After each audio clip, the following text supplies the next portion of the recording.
LibreOffice Calc परिचयः इत्यस्मिन् spoken tutorial मध्ये स्वागतम्। अस्मिन् पाठे वयं पठामः लिब्रियोफिस काल्क इत्यस्य परिचयः, लिब्रियोफिस काल्क मध्ये विविध टूलबार्स, काल्क मध्ये नूतनः प्रलेखः कथम् उद्घाट्यः, विद्यमानः प्रलेखः कथम् उद्घाट्यः, काल्क मध्ये प्रलेखः कथं रक्षणीयः, पिधातव्यः च। लिब्रियोफिस काल्क लिब्रियोफिस सम्पुटस्य स्प्रेडशीट् अङ्गम् अस्ति। यथा राइटर व्यापकरूपेण अक्षरसम्बद्धं तथा स्प्रेडशीट् व्यापकरूपेण सांख्यसम्बद्धम्। संख्यायाः भाषानिमित्तम् असौ तन्त्रांशः इति वक्तुं शक्यम्। इदं माइक्रोसॉफ्ट ऑफिस सम्पुटस्थं माइक्रोसॉफ्ट एक्सेल समम्। इदं निःशुल्कम् ओपेन सोर्स च तन्त्रांशः अस्ति, येन इदं निःशुल्कम् अनुकर्तुं पुनः उपयोक्तुं वितरितुं च शक्यम्। लिब्रियोफिस सम्पुटस्य प्रारम्भार्थं स्वस्य ऑपरेटिंग सिस्टमत्वेन माइक्रोसॉफ्ट विंडोज 2000 अथवा तस्य प्रगतसंस्करणं यथा MS विंडोज XP अथवा MS विंडोज 7 अथवा GNU लिनक्स उपयोक्तुं शक्येत। अत्र वयं ऑपरेटिंग सिस्टमत्वेन उबुन्तु लिनक्स 10.4 तथा च लिब्रियोफिस सम्पुटसंस्करणं 334 उपयुञ्ज्महे। यदि लिब्रियोफिस सम्पुटं न संस्थापितं तर्हि सिनेप्टिक पैकेज मैनेजर उपयुज्य काल्क संस्थापयितुं शक्यम्। सिनेप्टिक पैकेज मैनेजर इत्यस्य अधिकज्ञानार्थं कृपया उबुन्तु लिनक्स ट्यूटोरियल्स् पश्यतु। एतत् जालस्थाः सूचनाः अनुसृत्य लिब्रियोफिस सम्पुटम् अवारोपयतु च। लिब्रियोफिस सम्पुटस्य प्रथमपाठे सविवरणं सूचनाः उपलभ्यन्ते। स्मरतु, काल्क संस्थापयितुं कंप्लीट इति संस्थापनम् उपयोजयतु। यदि प्रागेव लिब्रियोफिस सम्पुटं संस्थापितं तर्हि पटले उपरितन वामस्थं एप्लिकेशन्स् इति पर्यायं नुदित्वा ततः च ऑफिस ततः च लिब्रियोफिस पर्यायं नुदित्वा भवान् लिब्रियोफिस काल्क प्राप्स्यति। विविध लिब्रियोफिस अङ्गैः नूतनः संवादपिटकः उद्घाट्यते। लिब्रियोफिस काल्क अभिगन्तुं नूतन संवादपिटके स्प्रेडशीट् अङ्गं नुदतु। इदं मुख्ये काल्क गवाक्षे एकं रिक्तं प्रलेखम् उद्घाटयेत्। अधुना वयं काल्क गवाक्षस्य मुख्याङ्गानां विषये पठामः। काल्कस्थः प्रलेखः वर्कबुक इति उच्यते। वर्कबुक स्प्रेडशीट् त्वेन उच्यमानानि बहूनि पत्राणि समाविशति। प्रत्येकं स्प्रेडशीट् पङ्क्तिस्तम्भाभ्यां रचितैः कक्षैः युतं भवति। प्रत्येकं पङ्क्तिः क्रमाङ्केण, प्रत्येकं स्तम्भः च वर्णक्रमेण निर्दिश्यते। प्रत्येकं कक्षः यः पङ्क्तिस्तम्भयोः सम्पातम् आश्रयते सः तत्सम्बद्धेन पङ्क्तिक्रमाङ्केण स्तम्भवर्णेन च निर्दिश्यते।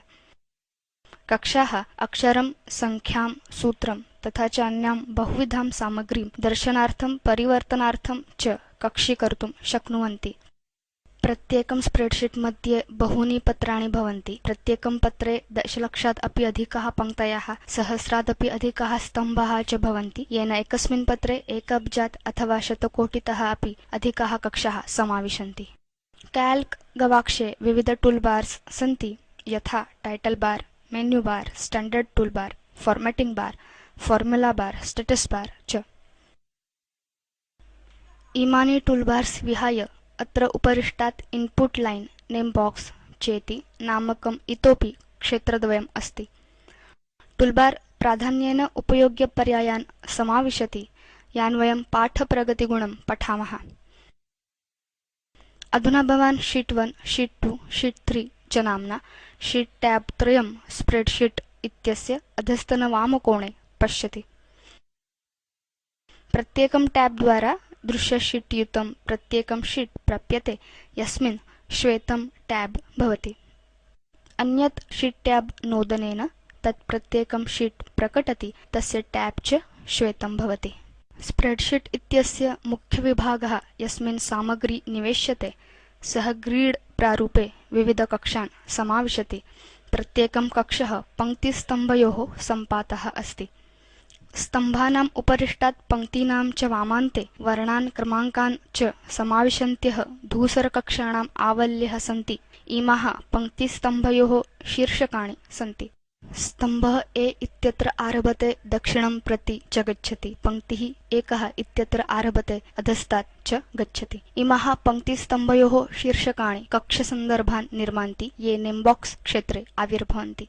काल्क स्थानां विविध अंगानां पठनानन्तरं वयम् अधुना लिब्रियोफिस काल्क मध्ये नूतनः प्रलेखः कथम् उद्घाट्यः इति पठामः। स्टैण्डर्ड् टूलबार मध्ये न्यू चित्रकं नुदित्वा अथवा मेनु बार मध्ये फाइल पर्यायं नुदित्वा ततः च न्यू पर्यायं नुदित्वा ततः अन्ते च स्प्रेडशीट् पर्यायं नुदित्वा भवान् नूतनं प्रलेखम् उद्घाटयितुं शक्नोति। भवान् पश्यति यत् पर्यायद्वयेन अपि नूतनः काल्क गवाक्षः उद्घाट्यते।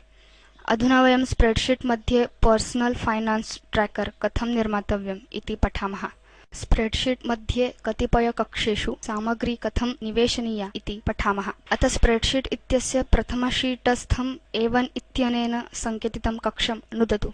SN इति शीर्षकं टङ्कयामः यत् पदानां क्रमशः क्रमाङ्कान् सूचयति यान् वयं स्प्रेडशीट् मध्ये निर्दिशामः। अधुना B1 इत्यनेन सङ्केतितं कक्षं नुदामः। आइटम्स इति अन्यत् शीर्षकं टङ्कयामः च। सर्वाणि पदनामानि यानि वयं स्प्रेडशीट् मध्ये उपयुञ्ज्महे तानि अस्य शीर्षकस्य अधः आगमिष्यन्ति। तथैव C1, D1, E1, F1, G1 चेति कक्षान् एकैकशः नुदतु। तथा च यथाक्रमं cost, spent, received date, account चेति शीर्षकाणि लिखतु। वयम् अनन्तरम् एषु प्रत्येकं स्तम्भे सामग्रीं निवेशयामः। एकवारं लिखितं चेत् भविष्यत् उपयोगाय भवता इदं स्प्रेडशीट् रक्ष्यम्। इमां सञ्चिकां रक्षितुं मेनु बार मध्ये फाइल इत्यत्र ततः च सेव एज़ पर्यायं नुदतु। पटले संवादपिटकः आविर्भवति यत्र नेम क्षेत्रे भवता भवदीय सञ्चिकायाः नाम लेखनीयम्। अथ सञ्चिकायाः नाम पर्सनल फाइनान्स ट्रैकर इति निवेशयतु। नेम क्षेत्रस्य अधः सेव इन फोल्डर क्षेत्रम् अस्ति यत्र भवता धारिकानाम लेखनीयं या भवदीयां रक्षितसञ्चिकां समाविशेत्। अथ सेव इन फोल्डर क्षेत्रे अधस्तनबाणं नुदतु। धारिकापर्यायाणाम् आवली आविर्भवति। अत्र वयं धारिकां चेतुं शक्नुमः यस्यां वयम् अस्मत्सञ्चिकां रक्षितुम् इच्छामः। वयं डेस्कटॉप पर्यायं नुदामः येन सञ्चिका उत्पीठे रक्षिता भवेत्। अधुना संवादपिटके फाइल टाइप पर्यायं नुदतु। इदं सञ्चिकाप्रकारपर्यायाणाम् आवलीम् अथवा यस्य अन्तः भवान् सञ्चिकां रक्षितुम् इच्छति तद् सञ्चिका एक्सटेन्शन् दर्शयेत्। लिब्रियोफिस काल्क मध्ये उत्सर्गसञ्चिकाप्रकारः ODF स्प्रेडशीट् अस्ति यः .ods एक्सटेन्शन् कल्पयति। ODF इत्युक्ते ओपन डॉक्युमेंट फॉर्मेट यत् ओपन स्टैण्डर्ड् अस्ति। लिब्रियोफिस काल्क मध्ये उद्घाट्यमानं .ods प्रारूपं विहाय भवान् भवदीय सञ्चिकां .xml, .xlsx, .xls प्रारूपे अपि रक्षितुं शक्नोति या MS Office Excel प्रोग्राम मध्ये उद्घाट्येत। बहुत्र प्रोग्राम मध्ये उद्घटत् अन्यत् प्रसिद्धं सञ्चिका एक्सटेन्शन् .csv अस्ति। टेक्स्ट फाइल प्रारूपे स्प्रेडशीट् सामग्रीं संगृह्णातुम् इदम् उपयुज्यते यत् सञ्चिका आकारं बहुशः न्यूनीकरोति सुवाह्यं च अस्ति। वयं ODF स्प्रेडशीट् पर्यायं नुदिष्यामः। भवान् पश्यति यत् ODF spreadsheet and within brackets .ods इति सञ्चिकाप्रकारः फाइल टाइप पर्यायस्य पार्श्वे आविर्भूतः। सेव पिञ्जं नुदतु। इदं भवन्तं टाइटल बारस्थं यादृच्छिकम् एक्सटेन्शन् तथा च सञ्चिकानाम्ना सह काल्क गवाक्षं प्रति नयेत्। उपर्युक्तचर्चितप्रारूपाणि विहाय .html प्रारूपे अपि स्प्रेडशीट् रक्षणं शक्यं यत् वेब पेज प्रारूपम् अस्ति। यथा पूर्वं स्पष्टीकृतं तथैव इदं करणीयम्। मेनु बार मध्ये फाइल पर्यायं ततः च सेव एज़ पर्यायं नुदतु। अधुना फाइल टाइप पर्यायं ततः च HTML डॉक्युमेंट धनुरावरणे च OpenOffice.org काल्क पर्यायं नुदतु। असौ पर्यायः प्रलेखाय .html एक्सटेन्शन् ददाति। सेव पिञ्जं नुदतु। अधुना संवादपिटके ask when not saving in ODF format पर्यायम् अङ्कयतु। अन्ते कीप करेंट फॉर्मेट पर्यायं नुदतु। भवान् पश्यति यत् .html एक्सटेन्शन् सह प्रलेखः रक्षितः अभवत्। यदा वयं स्प्रेडशीट् जालपर्णत्वेन दर्शयितुम् इच्छामः यत् वेब ब्राउजर प्रोग्राम द्वारा उद्घटति तदा इदं प्रारूपम् उपयुज्यते। यथा पूर्वं स्टैण्डर्ड् टूलबार मध्ये केवलं एक्स्पोर्ट् डायरेक्टली एस् पीडीएफ पर्यायं नुदित्वा प्रलेखः पीडीएफ प्रारूपे निर्यातुं शक्यः। स्थानं चिनोतु यत्र भवान् रक्षितुम् इच्छति, अथवा मेनु बार मध्ये फाइल पर्यायं ततः च एक्स्पोर्ट् एस् पीडीएफ पर्यायं नुदित्वा अपि भवान् इदं कर्तुं शक्नोति। आविर्भवति संवादपिटके एक्स्पोर्ट् पर्यायं नुदित्वा सवे पिञ्जं नुदतु। पीडीएफ सञ्चिका निर्मिता भवेत्। फाइल ततः च क्लोज़ नुदित्वा एनं प्रलेखं पिदधामः। अग्रे लिब्रियोफिस काल्क मध्ये विद्यमानः प्रलेखः कथम् उद्घाट्यः इति पठामः।